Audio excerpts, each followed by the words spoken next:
하나님 말씀 같이 읽겠습니다. 신약성경 에베소서 5장 15절에서 20절까지의 말씀입니다. 에베소서 5장 15절에서 20절까지의 말씀입니다. 함께 읽겠습니다.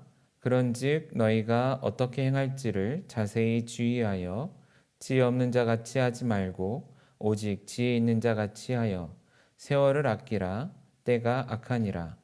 그러므로 어리석은 자가 되지 말고 오직 주의 뜻이 무엇인가 이해하라. 술 취하지 말라. 이는 방탕한 것이니 오직 성령으로 충만함을 받으라. 시와 찬송과 신령한 노래들로 서로 화답하며 너의 마음으로 주께 노래하며 찬송하며 범사에 우리 주 예수 그리스도의 이름으로 항상 아버지 하나님께 감사하며. 2021년 새해가 밝았습니다.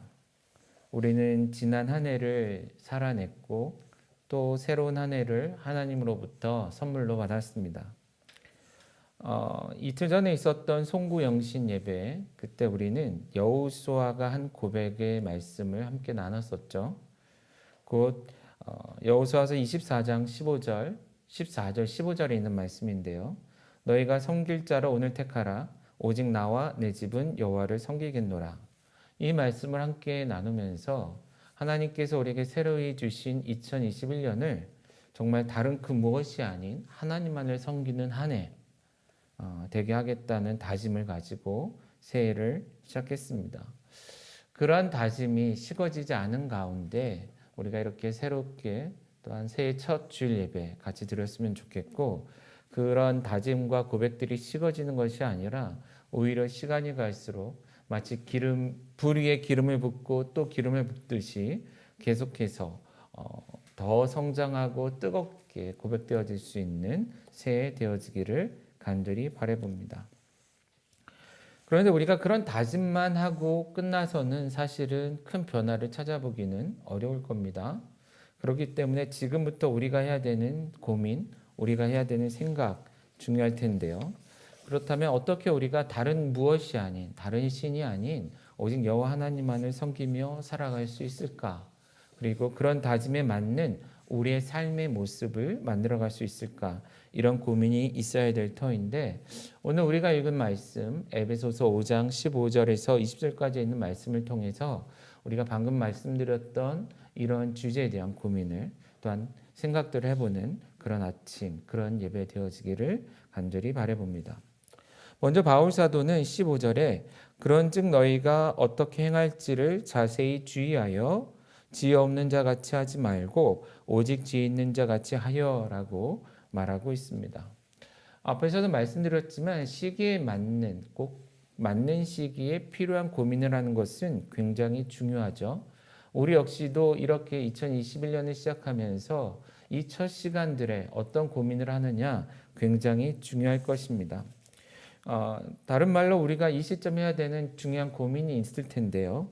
곧 하나님의 백성으로서, 하나님의 자녀로서, 하나님이 세우신 교회로서 우리는 어떻게 살아가야 할까? 이런 고민이 있어야 한다라는 거예요. 너무나 당연한 얘기 같지만 사실은 한번 스스로에게 질문해 봐야 되지 않을까 이런 생각이 들어요. 무엇이죠? 과연 나는 이 순간 이런 고민을 하고 있냐라는 거예요. 우리는 지금까지 수십 년 새해를 맞아 왔습니다. 어떤 해에는 여러 가지 다짐과 각오를 가지고 뜨겁게 시작을 했지만 어떤 해에는 또다시 그냥 흘러가는 시간 속에 맞이한 그러한 새해, 그냥 습관적으로 새해 복 많이 받으라고 인사하고 하나님께서 우리에게 주신 새해라고 고백하면서 이야기하지만 실제 그 전에와 크게 다르지 않은 특별한 감흥도 감사도 고민도 없는 그러한 새해를 맞아 본 적이 있지 않냐라는 거예요. 그러므로 먼저 방금 들었던 그런 고백, 그런 고민이 지금 이 순간 우리에게 있는지 먼저 고민해 보셨으면 좋겠습니다. 곧 하나님께서 우리에게 선물로 주신 이 한 해를, 이 새로운 한 해를 우리는 어떻게 살아가야 할까? 이런 고민을 해볼 수 있었으면 좋겠다라는 거예요. 바울 사도는 방금 읽은 그 15절에서 그 고민을 아주 깊이 있게 해보라라는 것입니다. 그리고 그런 고민을 하는 가운데, 생각을 하는 가운데 우리의 하루하루를 지혜 있는 자처럼 살아가라라는 것입니다. 곧 지혜 없는 자처럼 살지 말고 지혜 있는 자처럼 살아가라라는 것이에요. 자, 이 고백 속에서도 우리가 한 가지 또한 생각해 볼 게 있는데요. 바울 사도는 이 시대를 살아가는 많은 사람들 중에 그들의 삶을 바라보면 크게 두 그룹으로 나눠질 것이다 라는 말씀을 주고 있는 것이죠. 하나는 무엇입니까? 지혜 없는 자, 또 하나는 지혜 있는 자. 결국 이 시대에 살아가는 많은 사람들을 바라보면서 또한 우리 스스로의 인생을 생각해 보면서 지혜 없는 자들을 볼 때는 우리가 그렇게 살면 되지 않겠다라는 생각을 하고, 지혜 없는 자들의 삶을 보면서는 우리도 그와 같은 삶이 되어야 되겠구나. 그래서 나 역시도 이 시대에 지혜 있는 자로 살아가야 되겠구나. 우리의 삶을 주신 이유, 하나님이 우리에게 맡기신 그 사명들을 기억하며 이 시대 속에서 지혜 있는 자로 살아가고자 다짐하고, 그러한 지혜를 달라고 구하는 그런 모습이 이 시대에 필요하다라는 것이에요. 그래서 먼저 여러분들에게 질문하고 싶습니다. 여러분들은 바로 이 시점에 이 새해를 놓고 어떤 고민을 하고 있습니까? 고민이라는 것 자체를 하고 계십니까? 만약에 하고 있다면 어떤 고민을 하고 계십니까? 그때 바울 사도는 우리 스스로가 하나님이 기대하시는 그런 지혜로운 자, 지혜로운 자의 삶을 살아가기를 원하신다라는 것 먼저 기억하자라는 것이에요. 그렇다면 지혜 있는 자는 어떤 사람일까요? 지혜 있는 사람의 삶의 모습은 어떤 모습입니까? 지혜 있는 자가 되고 싶은 것은 모두가 공통적으로 갖는 마음일 텐데, 그렇다면 과연 지혜로운 자는 어떤 모습으로 살아가느냐라는 거예요. 바울 사도는 16절 말씀에 그 힌트를 우리에게 주고 있습니다. 결국 지혜로운 자, 지혜롭게 살아가는 사람은 세월을 아끼는 사람이다라는 거예요. 세월을 아끼며 하루하루 살아가는 사람이 진정 지혜로운 사람이다라는 것이에요. 자, 세월을 아낀다 무슨 뜻이죠? 이게 쉬워 보이면서도 어렵죠. 시간을 아껴라, 시간을 가치 있게 써라, 뭐 이렇게 들릴 수도 있습니다. 그런데 헬라어 성경이나 영어 성경들을 살펴보면 그 세월을 아낀다라는 말을 기회를 산다 혹은 기회를 만든다라고 표현하고 있는 것을 볼 수 있습니다. 지혜 있는 사람은 인생을 살아가면서 매 순간 흘러가는 시간 속에 그냥 몸을 맡기며 살아가는 것이 아니라 그 시간들 속에 주어지는 여러 가지 기회들, 발견하는 기회들, 이런 기회들이 있을 때에 그런 것들을 자신의 것으로 만드는, 더 나아가 그런 것들이 눈에 보이지 않을지라도 그런 것을 만들어내는 그러한 사람이다라는 것이에요. 특별히 바울 사도는 우리가 이렇게 세월을 아끼는 자가 되어야 되는 이유를 한 가지 더 설명해 주고 있는데, 그 뒤에 표현되고 있는 때가 악하기 때문이다라고 말하고 있습니다. 자, 한마디로 우리는 악한 시대를, 악한 세대를 살아가고 있다라는 거예요. 세상 모든 것이 물론 너무 심하게 말하면 좀 속도 상하고 어려울 수 있겠지만 그냥 일반적으로 우리가 쉽게 생각하기에도 악한 시대를 살아가고 있다라는 것이죠. 그렇기 때문에 우리가 이 시대에 그냥 흘러가는 시간 속에 살아간다면 나도 모르는 사이에 나 역시도 악한 자처럼 살아갈 수밖에 없다라는 것입니다. 악한 시대 속에서 지혜롭다라고 일컬어진다는 것은 오히려 악한 자들의 삶보다 더 악한 자로 살아갈 때 그런 얘기를 들을 거예요. 자, 적어도 바울 사도를 통해 우리에게 주시는 지혜로운 자의 삶은 그런 뜻은 아니겠죠. 하나님의 관점에서, 성경의 관점에선 악한 시대, 그 악한 자들 안에서 스스로 지혜롭다 하는 자들은 더 악한 자이기 때문에 그것과 반대로 그러한 모습을 따라가지 말고 주님이 기대하시는 그러한 삶을 살아내는 것, 그러한 삶의 모습이 되도록 스스로 노력하고 만들어내는 삶을 살아가는 것, 그것이 세월을 아끼는 것이고 그러한 자가 지혜로운 자다라고 말한다라는 것입니다. 결국 이런 시대 속에서 하나님이 주시는 지혜를 가지고 하나님이 원하시는 삶을 살아내고자 노력하는 사람, 그러한 것들을 실제적으로 만들어가는 사람, 그것이 우리의 모습이어야 한다라는 것이고, 그런 기회를 만들어가기 위해 노력하는 삶을 주님께서 우리에게 기대하신다라는 것입니다. 잘 아시겠지만 그리스도인들은 사실은 그들이 살아가는 시대에 순응하는 자들은 아닙니다. 늘 하나님의 말씀에 비추어 보아 여전히 죄되고 악하고 그래서 하나님께 영광과 기쁨이 되지 못하는 시대 가운데에서 하나님의 기쁨과 영광이 되도록 만들기 위하여 그런 세상이 되게 하기 위하여 노력하는 사람들, 다른 말로 시대를 거스르는 사람들, 또 우리에게 익숙한 표현으로는 개혁하는 개혁자들이다라는 것이에요.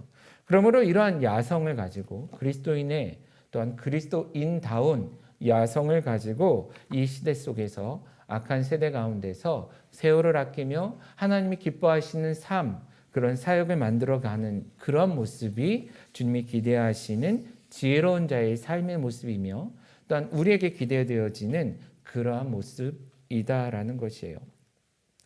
자, 그러면 이 시대 가운데 우리가 지혜로운 자로 살기 위하여 곧 이 악한 세대 가운데 세월을 아끼며 하나님이 기대하시는 그러한 모습으로 살아내는 그런 지혜로운 자가 되기 위해 그러면 어떻게 해야 될까요?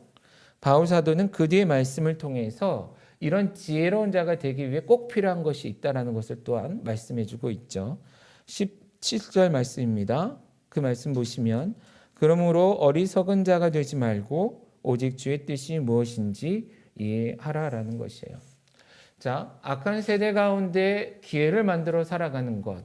근데 잘 생각해 보세요. 악한 세대 속에 살아가는 우리 모두는 그대로 내버려 뒀을 때는 그것을 마치 당연한 듯이 받아들여 우리 역시도 악한 자가 되어간다라고 말씀을 드렸어요. 그렇기 때문에 우리가 아무리 머리를 굴리고 계획을 잘 세워봐야 이 악한 세대의 흐름을 거스르는 자, 그 세월을 아끼는 자가 될 수는 없다라는 것이에요. 그렇기 때문에 우리가 이 시대 가운데 다른 삶, 그리스도인다운 삶을 살기 위해서는 우리 안, 곧 우리의 욕심이나 우리의 본성으로부터 나오는 것이 아닌 다른 것을 추구해야 되는데 바울 사도는 그것이 곧 하나님의 말씀, 하나님의 뜻이라고 말하고 있는 것입니다. 이런 세대 가운데 중독되어 있는 우리를 변화시켜 새로운 삶으로, 새로운 사회로 만들어가는 개혁자, 이런 갱생이 가능하려면 하나님이 주시는 말씀, 하나님의 뜻을 분별하는 수밖에 없다라는 것이에요.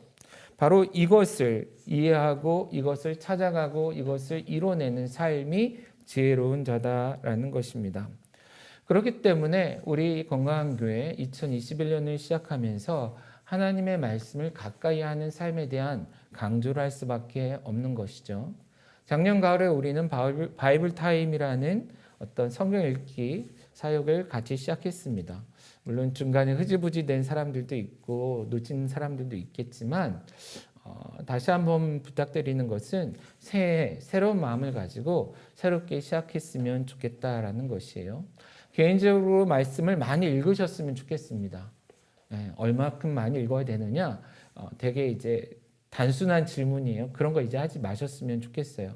하루 3장, 주일 5장 읽으면 1년에 1독합니다. 맞습니다. 그런데 꼭 그렇게만 성경을 읽어야 될 필요는 없습니다. 1년에 10번을 읽든 100번을 읽든 그것은 여러분이 원하시는 만큼 읽으시면 돼요. 그런데 최소한의 것은 하자라는 거예요. 뭐예요? 하루에 성경 1장 정도, 특별히 신약 한 권을 1년 동안 계획을 세워서 우리가 함께 읽어나가자. 바이블 타임이라는 그 시간을 우리의 삶에 갖자라는 것입니다. 그런데 그것을 한번 읽어서 체크하면서 끝나는 게 아니죠. 그것을 통해 우리가 하나님의 뜻을 발견해가고 하나님의 뜻을 이해해 가야 한다라는 것입니다. 그렇게 하나님의 뜻을 분별하고 이해할 때만이 우리가 이 악한 세대를 거스르는 곧 하나님께서 주시는 기회를 따라 하나님께 영광이 되어지는 삶으로의 변화가 가능하다라는 것이죠. 그렇기 때문에 다시 한번 부탁을 드립니다. 가능한 한 하나님의 말씀을 가까이 하십시오. 많이 이해하려고 노력하세요. 그리고 그것을 우리의 삶에 적용하기 위해 노력할 수 있는 2021년도 되어지기를 간절히 바랍니다. 자, 그렇다면 이제 계속 나가야 되겠죠. 하나님의 말씀을 이해하고 그 뜻을 분별하는 것이 굉장히 중요한데 그게 어떻게 가능하냐라는 거예요. 자, 많은 사람들이 이런 얘기를 하면 성경 공부할 생각만 하죠. 맞습니다. 중요합니다. 그런데 성경 공부를 자꾸 머리로 한다라는 거예요. 지식으로 한다라는 거예요. 내가 저 사람보다 다른 사람보다 조금 더 많이 안다라는 것 자체가 내가 하나님의 뜻을 이해하는 것처럼 착각한다라는 것입니다. 만약에 그게 맞다면 성경을 가르치는 학자들, 신학자들이나 어떤 교수들, 목사들은 그들의 삶 자체가 이 세대 속에서, 악한 세대 속에서 세월을 아끼는 자들의 표본이 되어야 되겠죠. 그런데 이상한 것은 꼭 그렇지만은 않다라는 것이에요. 그렇기 때문에 하나님의 뜻을 이해한다는 것을 단순히 지식으로만 우리는 생각할 수는 없다라는 것입니다. 우리가 열심히 공부했을 때 그것을 통해 깨달아지는 것이 우리의 삶을 변화시킬 것이라고 기대할 수 없다라는 거예요. 우리가 하나님의 뜻을 분별하고 이해하기 위해서 그렇다면 무엇인가 필요할 텐데 그것에 대해서 바울 사도는 18절 말씀을 통해 우리에게 주고 있는 것이죠. 같이 보겠습니다. 뭐라고 말합니까? 술 취하지 말라. 이는 방탕한 것이니 오직 성령으로 충만함을 받으라 라고 말하고 있습니다. 결국 하나님의 뜻을 이해하는 자가 되기 위해서 우리에게 필요한 것은 뭐라고요? 성령 충만한 사람이 되어지는 것. 그 성령 충만함이 필요하다라는 것입니다. 사실 이것은 굉장히 논리적이고 상식적인 이야기죠. 바울 사도는 고린도전서 2장 11절에서도 이런 말씀을 주고 있습니다. 그 말씀을 보시면 사람의 일을 사람의 속에 있는 영 외에 누가 알리요? 이와 같이 하나님의 일도 하나님의 영 외에는 아무도 알지 못하느니라 라고 말하고 있습니다. 하나님의 뜻을 알기 위해서는 하나님의 영의 도움이 필요하다라는 거예요. 그렇기 때문에 우리는 성령 충만한 자가 되어야 한다라는 것이죠. 자, 우리는 오랜 세월 신앙생활을 하면서 계속해서 반복적으로 이 표현을 듣고 있을 것입니다. 여러분 성령 충만한 자로 살아가고자 하십니까? 여러분들은 성령 충만하십니까? 그런데 성령 충만하다라는 것은 도대체 뭐냐라는 거예요. 바울 사도는 우리가 읽은 말씀에서 성령 충만하다라는 것이 어떤 것인지를 빗대어서 설명해 주고 있어요. 그것이 뭐죠? 18절에 있는 술 취하지 말라. 결국 술 취한 자의 모습과 성령 충만한 자의 모습을 비교하며 설명해 주고 있다라는 것이에요. 그 시대에 아마도 많은 사람들이 술 취한 자로 살아갔던 것 같습니다. 그래서 많은 사람들, 이 말씀 읽는 사람들도 술 취한 사람들이 어떠한 모습인지 어렵지 않게 상상하고 이해할 수 있었던 것 같아요. 여러분 한번 생각해 보시죠. 술 취한 사람은 어떻습니까? 술이 정말 가득 취한 사람, 완전히 만취한 사람의 특징은 어떠냐라는 거예요. 한번 흉내내 보시겠어요? 한번 표현해 보시겠어요? 이 시대에도 쉽게 찾아볼 수 있죠. 그런데 그런 사람 잘 보시면 겉모습만 봐도 우리는 알 수 있습니다. 머리부터 발끝까지 술 취한 흔적이, 증거가 나타난다라는 거예요. 그리고 뭐죠? 그 사람이 말하는 목소리나 혀가 꼬이는 것뿐만이 아니라 횡설수설하고 있는 그 말하는 것만 봐도, 그리고 그 사람이 행동하는 것만 봐도 우리는 쉽게 알 수 있어요. 음주운전 사람들을 우리 경찰들이 가끔 이렇게 테스트를 하죠. 그 중에 하나가 길에 선을 그어놓고 그 선을 따라 쭉 걸어보라고 얘기해요. 그러면 술 취한 사람은 뭐라 그러죠? 자기가 똑바로 걸었다라고 얘기합니다. 그런데 누가 봐도 그 사람은 이게 갈짓자로 걸었죠. 이게 흔들흔들 걸었다라는 것이에요. 자, 술이 가득 취한 사람은 외모에서부터 말, 생각, 행동 모든 것에 술 취한 흔적이 나타나고 있다라는 거예요. 그와 마찬가지로 성령에 충만한 사람도 머리부터 발끝까지 외모에서뿐만이 아니라 느낌에서뿐만이 아니라 그 사람의 말과 행동 모든 것에 성령 충만함이 드러나고 있다라는 것입니다. 마치 술에 취하여 그의 삶 전체가 술로 채워진 것처럼 보여지듯 우리는 반대로 성령으로 충만하여 우리의 삶 자체가 성령으로 채워진 것처럼 살아내라라는 것이에요. 그렇게 되기까지 성령을 사모하고 성령님께서 우리 안에 역사하시기를 구하며 우리 자신을 주님께 드릴 수 있어야 한다라는 것이죠. 사실 술 취함뿐만이 아니라 이 시대 많은 사람들이 많은 것에 취하여 살아가는 것 같습니다. 최근에 유행하고 있는 드라마 중에 하나 펜트하우스라는 드라마가 있어요. 여러분 보시는지 모르겠는데 저는 이제 가끔 같이 보거든요. 볼 때마다 굉장히 기분도 안 좋고 사실은 속상해요. 너무 자극적인데 왠지 이 시대에 정말 있을 것 같은 이야기들이기 때문에 굉장히 기분이 죄송하지만 더럽고 기분이 안 좋아요. 그런데 잘 아시겠지만 막장 드라마의 특징 뭐죠? 욕하면서 본다. 그래서 계속 보게 되는데 그 안에 보면 술에 취한 사람도 있어요. 그러나 술에 취하지 않은 맨정신인 것 같은데 무엇인가 정말 단단히 취한 사람들이 있다라는 거예요. 누군가는 돈에, 누군가는 명예, 누군가는 성공에 어떤 이기적인 욕심들을 이루기 위해 머리부터 발끝까지 생각하고 말하고 행동하는 모든 것에 그것이 완전히 절여져 있는 것처럼 드러나는 사람들이 있다라는 것입니다. 자, 그런 세대, 그런 사람들을 바라보는 세대 가운데 우리는 그런 것에 취하지 말고 그게 술이 됐든 돈이 됐든 명예가 됐든 무엇이 됐든 그런 것에 취하지 말고 성령의 충만한 자가 되라라는 거예요. 그러할 때에 하나님의 뜻을 분별하고 이해할 수 있다라는 것입니다. 근데 참으로 안타까운 것은요. 우리 이 시대 많은 그리스도인들이 성령 충만함을 추구해야 되는데 마치 밤새 술을 마시고 아침 출근하는 길에 술을 깨기 위해 편의점에 들려서 무엇인가 사서 마시죠. 무슨 음료들 있잖아요. 해독 주스 비슷한. 그거 한 잔 마시고 출근하는 것처럼 이 시대를 살아가는 우리들이 성령 충만함을 추구하기보다는 이 세상에 찌들어 있는 우리의 삶에 잠깐 조금 정신을 차리게 하는 그러나 또다시 과거로 돌아가는 술 취함으로 돌아가게 만드는 그러한 음료처럼 성령 충만함을 생각하고 있지 않냐라는 거예요. 우리가 믿고 우리가 확신하고 살아가는 기독교를 이 신앙을 그 정도 수준으로 생각하고 있지 않냐라는 것입니다. 그것으로는 결코 주님이 기대하시는 수준의 그러한 삶, 그러한 2020년을 살아낼 수 없음을 한 번 더 기억했으면 좋겠다라는 것입니다. 결국 성령 충만함을 추구하는 2021년도가 될 수 있기를 간절히 바라봅니다. 자, 끝으로 우리가 19절, 20절 말씀을 같이 고민해야 되는데요. 19절, 20절 말씀은 우리가 잘 살펴보시면 그렇다면 성령 충만한 자는 어떠한 삶을 살아가느냐?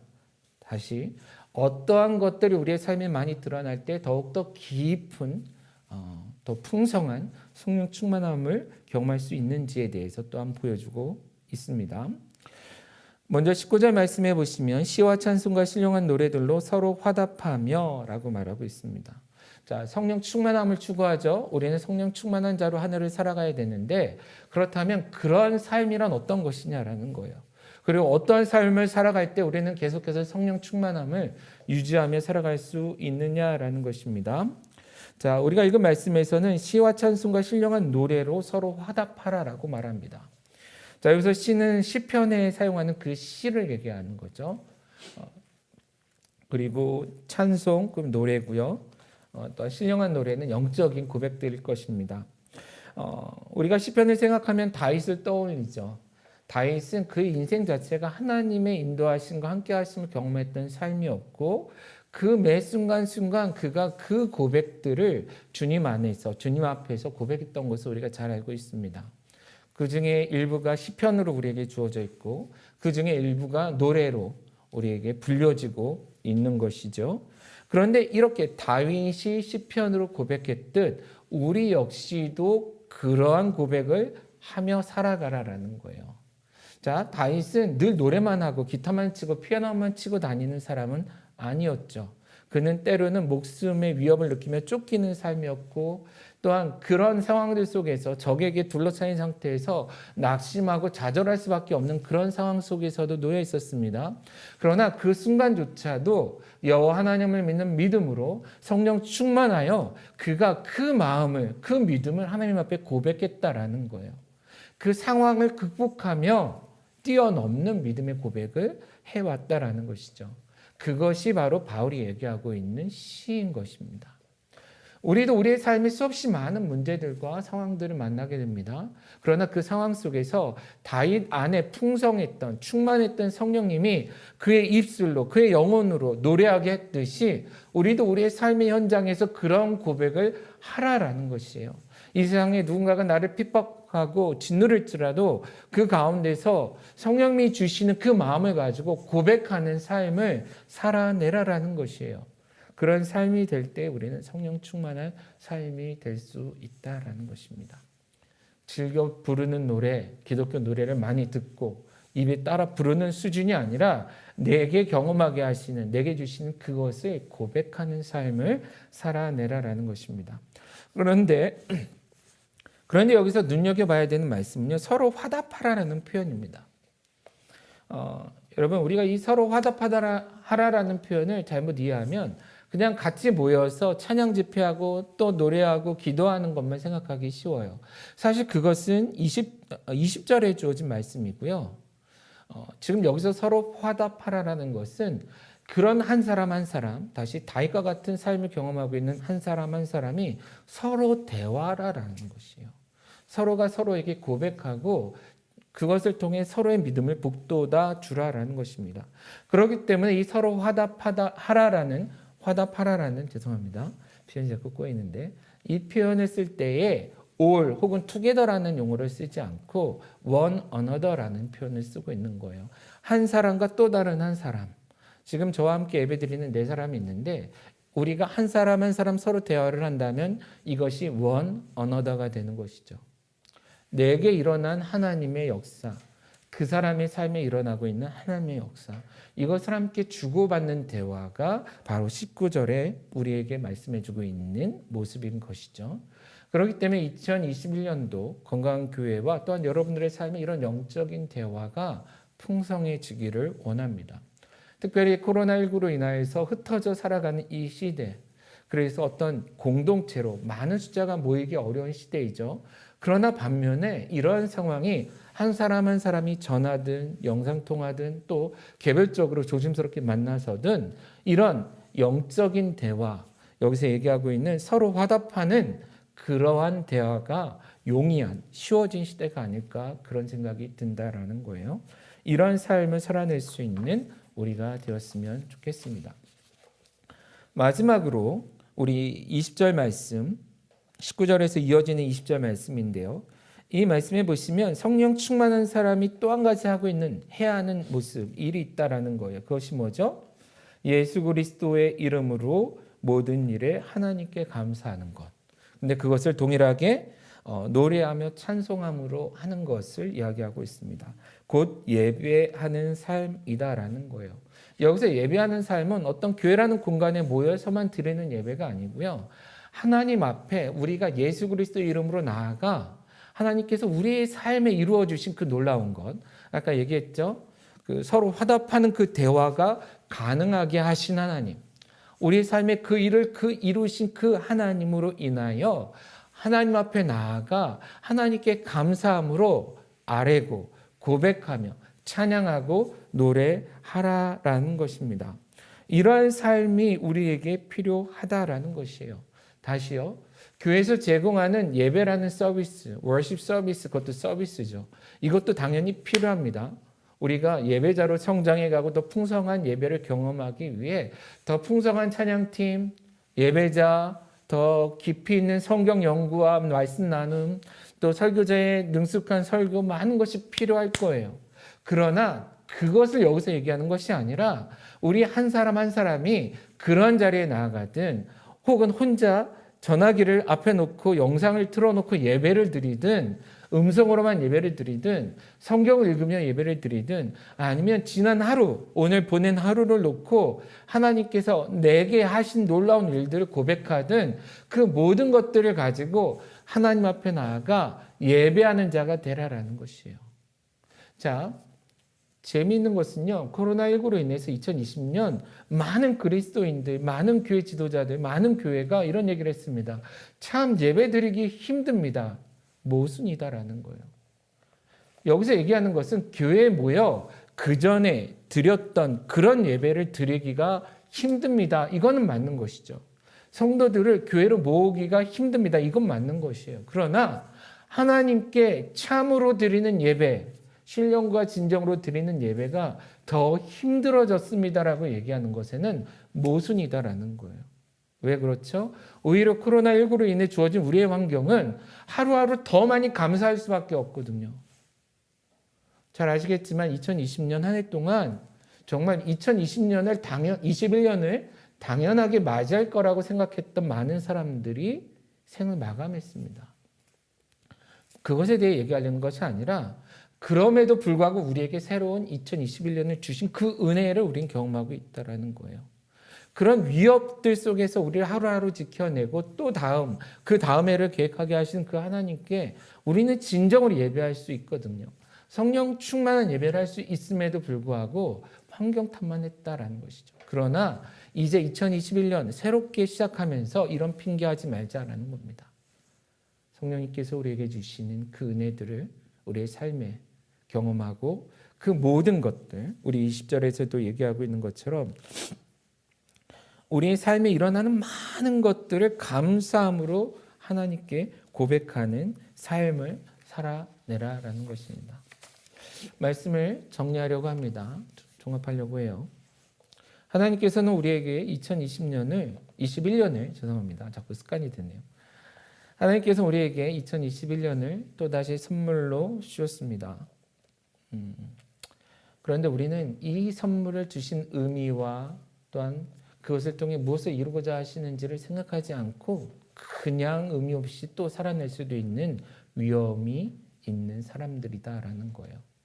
그런 우리들 이 시간 바울 사도의 요구처럼 우리가 어떻게 행할지 자세히 주의해 볼 수 있는, 고민해 볼 수 있는 은혜가 있었으면 좋겠습니다. 그것을 고민하는 가운데 이 시대, 이 악한 세대 가운데 악한 삶을 추구해가는 어리석은 자, 지혜 없는 자가 아니라 이 시대 가운데 하나님이 기대하시는 지혜로운 자 되었으면 좋겠다라는 거예요. 그럼 어떻게 그렇게 지혜롭게 살 수 있다고요? 이 시대에 살아가는 사람들을 따라가는 삶의 모습이 아니라 이런 시대 속에서 하나님이 기대하시는 그러한 삶, 그러한 예배, 그러한 사역을 만들어가는 사람, 우리 교회도 그러한 사역을 만들어가길 원해요. 이 시대에 세월을 아끼는 자, 기회를 사는 자로서 하나님이 기대하시는 사역을 만들어가는, 삶을 만들어가는 그런 교회며 성도들이 되어지길 원한다라는 거예요. 그러면 이것을 하기 위해 어떻게 해야 돼요? 하나님의 뜻을 분별하고 이해해야 돼요. 이것을 위해 하나님 말씀을 가까이 하자라는 겁니다. 가까이 할 뿐만 아니라 성령 충만함을 구하자라는 거예요. 성령 충만한 자가 되어서 우리 하루하루 살아가는 가운데 하나님이 하신 많은 일들을 시와 찬양과 노래로 하나님께 또한 사람들 앞에서 노래할 수 있는 사람, 그리고 만나는 사람들에게 이것을 고백하며 이야기할 수 있는 사람, 내 삶에 일어난 하나님의 역사, 저 사람의 삶에 일어나고 있는 하나님의 역사를 함께 나눔으로 성령님의 역사하심이 충만히 경험되어지는, 하나님의 역사하심이 충만히 경험되어지는 삶으로 바꾸어 가자라는 거예요.